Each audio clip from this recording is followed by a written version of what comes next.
Our nation was founded on the principles of representative government.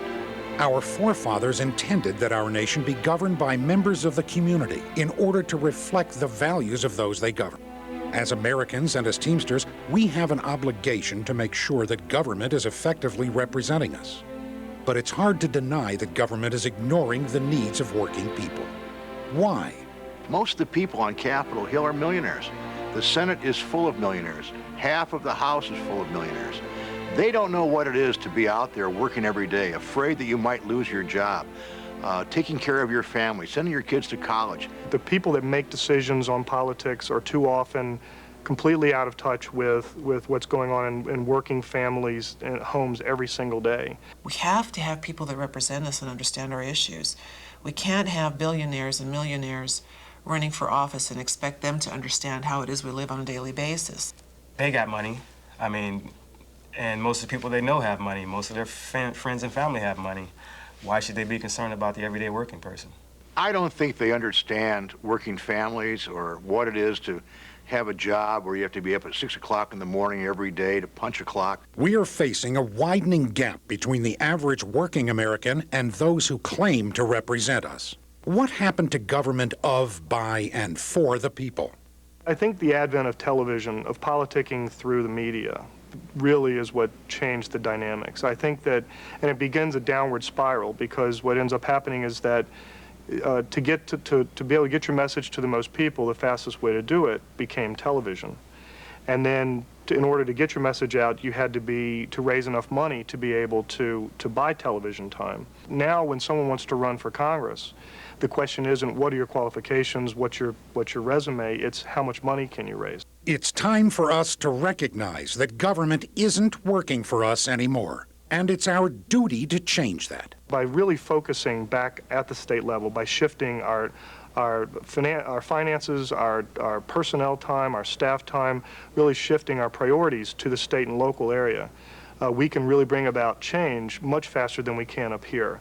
We need to have the opportunity to elect people who we know understand our priorities and who will go to whatever level of office they're in and fight for those priorities. The next logical step is for us to drive America's future by electing Teamsters who are going to actually hold office. We're no longer just going to work to make sure we elect members to Congress or to state houses who are supportive of Teamsters. We're going to elect Teamsters to office. Because they know what we need. We need better schools. We need people that care about America, keeping jobs in America. These are all the things that they can bring. They can make a difference, and we want to urge them, we'll help you get elected, and we want them to get involved. Now it's getting to the point that the people are saying, wait a minute, we want somebody that represents us. And that's what they're getting when you go out there and you elect a Teamster to office. You're going to get somebody that's going to represent you. Teamsters represent, to me, the largest cross-section of America. There's all kinds of people in the Teamsters Union, all kinds of jobs, all levels, all pay scales, all attitudes. Teamsters are leaders. They're people that are special, that work hard, they have good contracts, but they can step forward as leaders in their community. Whether they run for the school board, whether they run for city council, that's what we want them to do, to become involved and to bring their background as part of the working community of America to the job. When laws are considered at the local level, the voice of working people needs to be at the table. The State Assembly would have jurisdiction over workers' compensation laws, disability laws, environmental laws. You can pass environmental laws that create a better environment for our children to grow up in, for us to work in, safety issues, that kind of thing. We have an opportunity actually to find a way to create and define a real strong voice for working families in the state when it's not being heard. Teamsters can make all the difference in public office. Teamsters know firsthand what it is like to get up every morning and go to work. They know firsthand of the struggle. When our constituents come before us, and an issue comes before us, I identify with it. Because not only I don't have to say that I've been there, I am there. And I recognize their concerns, and I think we address them rather well. The Teamsters can help level the playing field. The Teamsters political program has always been very helpful to candidates running for high elected office, and we do everything we can to help them. Senators, congressmen, state representatives, we pour a lot of resources into their campaigns. I say let's pour those resources into our members' campaigns. I started getting more and more involved, and I found out that, I don't know, maybe I brought something to the table that somebody else maybe didn't. If you supply the ambition, the Teamsters will help you mount a winning campaign. One of the pledges that we make is that if you can get the endorsement of your local union, the International will help back you. We'll help you with your campaign. In fact, the Teamsters have helped get hundreds of our members elected to public office. We know how campaigns work, and we can put that experience to work for Teamster members. We have people who deal day to day with, their entire job is recruiting, training, and helping Teamster members run for office. I filled out a questionnaire, just like everybody else does at our local. We have a political action committee at our local union that's made up of rank and file members.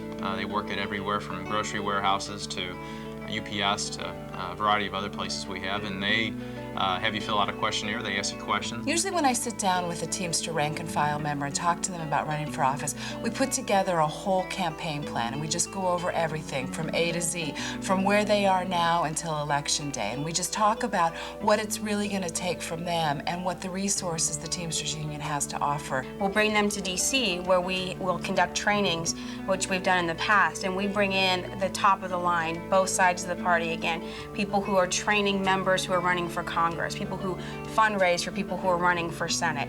We bring in the best and the brightest in politics, sit them down with Teamster members, and write out a campaign plan. We talk to them about fundraising, how to run an effective campaign, how to put a campaign plan together. We talk to them about their press coverage, contacting their constituency. And the first thing they said is, I cannot believe that my union did this for me. Through our drive program, we have money to help them raise money, but then we also send out letters to every local union in their area saying, here is a candidate for office who is a Teamster, is great on the issues, please help him with a financial contribution. We'll help you, and people should know that we're reaching out to try and get Teamsters involved to make sure that we can make a difference. You're overwhelmed by how much help you get. I mean, people volunteer, not just stuff that you're asking for, people go out of their way to help you.